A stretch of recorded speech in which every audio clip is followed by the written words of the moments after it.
মধ্যে দেখে দুইজন সাহাবীর ভিতরে একটু কথা মন মালিন্যতা ঝগড়া হইতেছে। তখন রাসূল সাল্লাল্লাহু আলাইহি সাল্লাম তাদের ঝগড়া মীমাংসা করার জন্য ওখানে দাঁড়াইলেন, তাদেরকে বুঝাইলেন।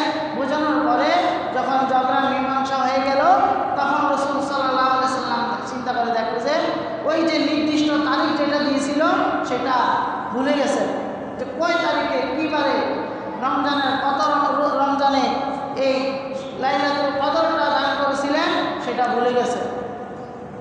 তখন রাসূল সাল্লাল্লাহু আলাইহি সাল্লাম বলেছিলেন, সাহাবায়ে কেরামদেরকে বলছেন যে আমার সাহাবায়ে কেরামরা, আমার সম্ভাবনা বেশি যে তোমরা রমজানের শেষ দশকের যে কোনো বেজর রাত্রিতে তোমরা কি করবা, লাইলাতুল কদরকে তালাশ করবা। নির্দিষ্ট সময়টা আল্লাহ তাআলা আমার অন্তর থেকে ভুলে দিয়েছে, এখানে নিশ্চয়ই কোনো ফায়দা রয়েছে, উপকার রয়েছে। এই জন্য একজন মুমিন বান্দা কেউ যদি লাইলাতুল কদরের সওয়াব তালাশ করতে চায়, তার পূর্ণ ফজিলত অর্জন করতে চায়, তাহলে সেই যেন কী করে, শেষ দশকের ফার্স্টে রাত যাতে আল্লাহ তাআলার জন্য কাটিয়ে দেয়। 21শে রমজান, 23শে রমজান, 25শে রমজান এবং 27শে রমজান, আর শেষে একেবারে 29শে রমজান, এই 5টা রাত যদি কোনো বান্দা আল্লাহ তাআলার ইবাদত বন্দেগীতে কাটিয়ে দেয়, তাহলে আল্লাহ তাআলা তাকে এই লাইলাতুল কদরের সওয়াব তার আমলনামা দান করে দেবে। সুবহানাল্লাহ। এই জন্য এই লাইলাতুল কদরকে নির্দিষ্ট যেহেতু নাই, শেষ দশকের যে কোনো বেজর রাত্রিতে হবে, এখানে কোনো সন্দেহ নাই। তারিখটা আল্লাহ তাআলা নির্দিষ্ট করেন নাই, কিন্তু শেষ দশকের যে বেজর রাত্রিতে হবে, শেষ 10 দিনের ভিতরে যে হবে, এখানে কোনো কি নাই, সন্দেহ নাই। অতএব কোনো বান্দা যদি লাইলাতুল কদরকে তালাশ করতে হয়, তাহলে সেই যেন শেষ দশকে প্রতিটা রাত সেই যাতে ইবাদত করে। অনেক মুফাসসিরিন কেরামগণ, ফকিহগণ তারা বলেছেন যে দূর রাত্রি তো হতে পারে, তবে বেজর রাত্রি সম্পর্কে রাসূল সাল্লাল্লাহু আলাইহি সাল্লাম বলেছেন তার সম্পর্কে দলিল বেশি, তার সম্পর্কে গ্রহণযোগ্যতা বেশি।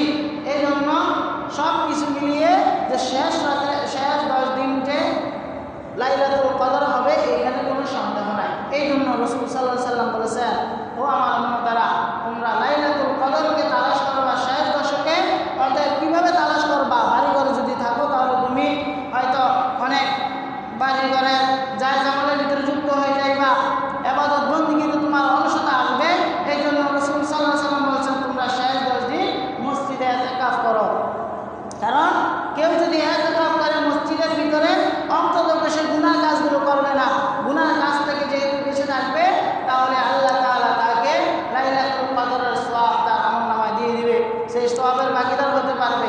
এই জন্য রাসূল সাল্লাল্লাহু আলাইহি সাল্লাম খুব গুরুত্ব দিয়ে বলছেন যে সমাজের প্রত্যেকটা মানুষের উপরে ইতিকাফ করাটা লাজিম করে দিয়েছেন, কিন্তু বান্দার উম্মতের জন্য যেহেতু কষ্ট হয়ে যাবে, এই কারণে একটু শিথিল করে দিয়েছেন। কী কারণে শিথিল করে দিয়েছেন? যদি প্রত্যেকটা মানুষের উপরে এক জিম্মাদারি হতো, তাহলে মানুষ সেটা আদায় করতে পারতো না, সকলেই গুনাহগার হয়ে যেত। এই জন্য একটু শিথিল করে দিয়ে উম্মতের উপরে একটু ইহসান করে সেটাকে সুন্নতে মুআক্কাদায় কামায় করে দিয়েছে। সমাজের 100 জন মানুষ যদি থাকে, তাদের পক্ষ থেকে 2-1 জন যদি ইতিকাফে বসে, সকলের পক্ষ থেকে সেই ইতিকাফ আদায় হয়ে যাবে। কারণ এই ইতিকাফটা এই জন্যই শুধু লাইলাতুল কদরের জন্য। আর রাসূল সাল্লাল্লাহু আলাইহি সাল্লাম বলেছেন, কোনো একটা সমাজের ভিতরে, কোনো একটা গ্রামে এলাকার ভিতরে যদি একটা মানুষও যদি কদরের সওয়াব অর্জন করতে না পারে, তাহলে পুরা সমাজবাসীর উপরে আল্লাহ তাআলা সেই তাদের থেকে রহমতকে তুলে নিয়ে যায়। আর যদি 2-1 জন পায়, তাহলে তাদের উসিলায় আল্লাহ তাআলা গোটা এলাকার ভিতরে রহমত নাযিল করে। এই জন্য 2-1 জন মানুষও যদি ইতিকাফে বসে, অন্তত সে লাইলাতুল কদরের সওয়াবটা পাইবে, সে তার ফজিলত অর্জন করতে পারবে। তার উসিলায় করে গোটা এলাকার ভিতরে, গোটা সমাজের ভিতরে আল্লাহ তাআলা শান্তি শৃঙ্খলা নাযিল করবে। এই জন্য ইতিকাফ করার কথা বলছেন, যে ইতিকাফ করলে সমাজের প্রত্যেকটা মানুষের পক্ষ থেকেই তো আদায় হয়ে যায়, সেটা শুধু তা না, যে ইতিকাফ করে তার কী পরিমাণ সওয়াব, কী পরিমাণ ফজিলত। রাসূল সাল্লাল্লাহু আলাইহি সাল্লাম বলেন যে উম্মতেরা তোমরা খেয়াল করে শোনো, যে ব্যক্তি ইতিকাফ করলো, যেহেতু সে গুনাহ কাজ থেকে বিরত থাকলো,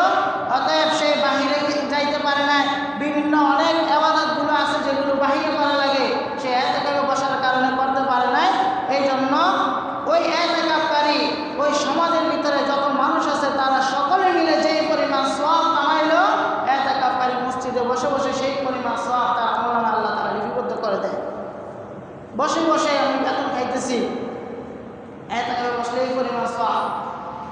আরো অনেক সওয়াব আছে। রাসূল সাল্লাল্লাহু আলাইহি ওয়াসাল্লাম বলেন, যে ব্যক্তি এতেকাফ করলো তাকে আল্লাহ তাআলা 4টি হজের সওয়াব দান করে, 2টি বড় হজ এবং 2টি উমরা হজ। ক্বালা রাসূলুল্লাহ সাল্লাল্লাহু আলাইহি ওয়াসাল্লাম,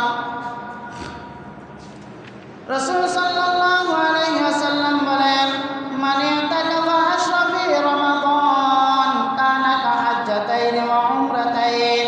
রাসূল সাল্লাল্লাহু আলাইহি ওয়াসাল্লাম বলেন, যে ব্যক্তি রমজানের শেষ 10 দিন ইতিকাফ করিল, আমি রাসূল সাল্লাল্লাহু আলাইহি ওয়াসাল্লাম জানিয়ে দিতেছি, আল্লাহ পাক রব্বুল আলামিন সেই ইতিকাফকারীর আমলনামায় 2টি বড় হজ এবং 2টি উমরার সওয়াব দান করে দেন। কারণ বান্দা 10টা দিন আল্লাহ তাআলার জন্য ছেড়ে দিয়েছেন, এই জন্য আল্লাহ তাআলা তাকে পুরস্কার স্বরূপ 2টি হজ এবং 2টি উমরার সওয়াব দান করে দিয়েছেন। রাসূল সাল্লাল্লাহু আলাইহি ওয়াসাল্লাম আরো বলেন, قال النبي صلى الله عليه وسلم المعتكف هو يعتكف الذنوب ويجزى له من الحسنة كعامل الحسنة كلها। রাসূল সাল্লাল্লাহু আলাইহি ওয়াসাল্লাম বলেন, ইতিকাফকারী যেহেতু সমস্ত কাজকর্ম ছেড়ে দিয়ে আল্লাহ তাআলার জন্য যেহেতু 10টা দিন মসজিদের ভিতরে দিয়ে দিয়েছেন, এই জন্য আল্লাহ পাক রব্বুল আলামিন ওই বাহিরে যারা ছিল সমাজের প্রত্যেকটা মানুষ যে পরিমাণ নেক আমল করে তার সমপরিমাণ সওয়াব আল্লাহ তাআলা ইতিকাফকারীদের আমলনামায় দিয়ে দেন।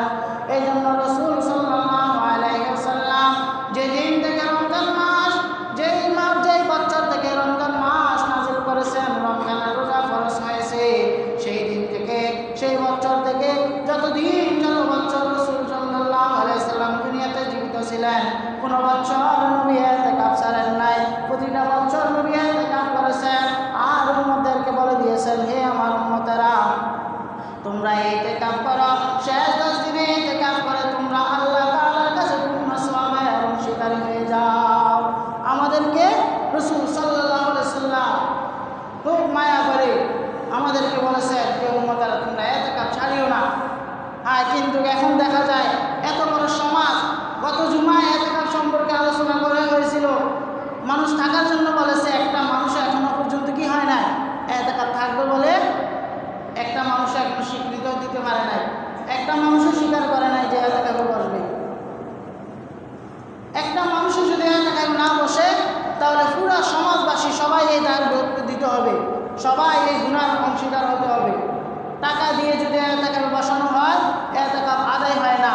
কোনো মানুষকে যদি টাকা দিয়ে ইতিকাফে বসানো হয়, তার জন্য এই টাকা নেওয়া জায়েজ নাই, এবং এই ইতিকাফ টাকা দিয়ে বসানোর মাধ্যমে সমাজবাসীরা ইতিকাফের দায়মুক্ত থাকে, দায় থেকে তারা মুক্ত হতে পারবে না।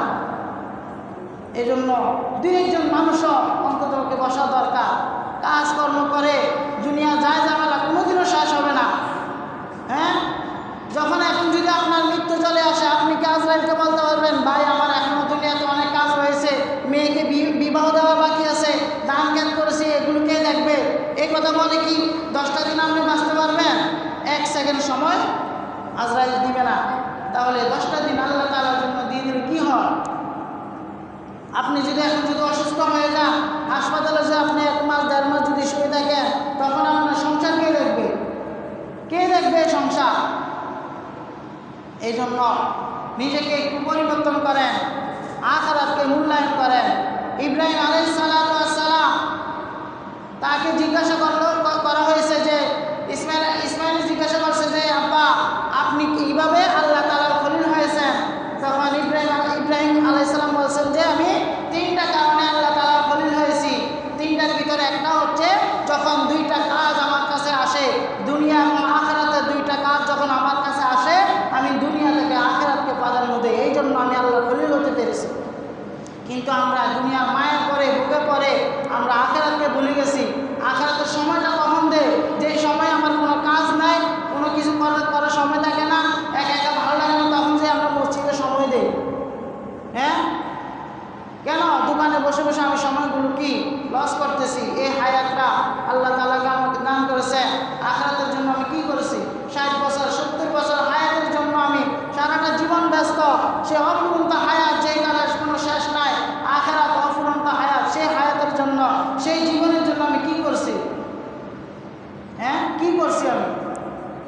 কোনো জায়গায় যদি 10টা টাকা লাভ হয়, সেখানে আমি 3 মাইল হেঁটে সে 10 টাকা লাভের জন্য আমি যাইতে পারি, কিন্তু আল্লাহ তাআলা এত বড় অফার দিয়ে রাখছেন, এত বড় সওয়াবের আমলনামা আল্লাহ তাআলা খুলে রাখছেন, কিন্তু আমরা সেখান থেকে অর্জন করতে পারতেছি না। আমাদের কপাল করা এই হায়াত তো একদিন শেষ হয়ে যাবে, দুনিয়াতে থাকতে পারবো না, এটা তো চিরস্থায়ী, এখানে কোনো সন্দেহ নাই।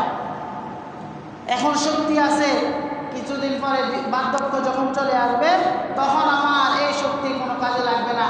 বার্ধক্য হয়ে গেলে তখন চাইলেও আমি ইবাদত বন্দেগী করতে পারবো না। এই জন্য সময়টাকে কাজে লাগান। 2-1 হলো এতেকাফের জন্য বসেন, নামটা দিয়ে প্রত্যেকটা সমাজবাসীর থেকে দায়মুক্ত হবে, সবাই থেকে দায়মুক্ত হবে, কিন্তু আপনি যদি এতেকাফে বসেন এটা আপনার জন্য ফায়দা। আল্লাহ তাআলা আমাদেরকে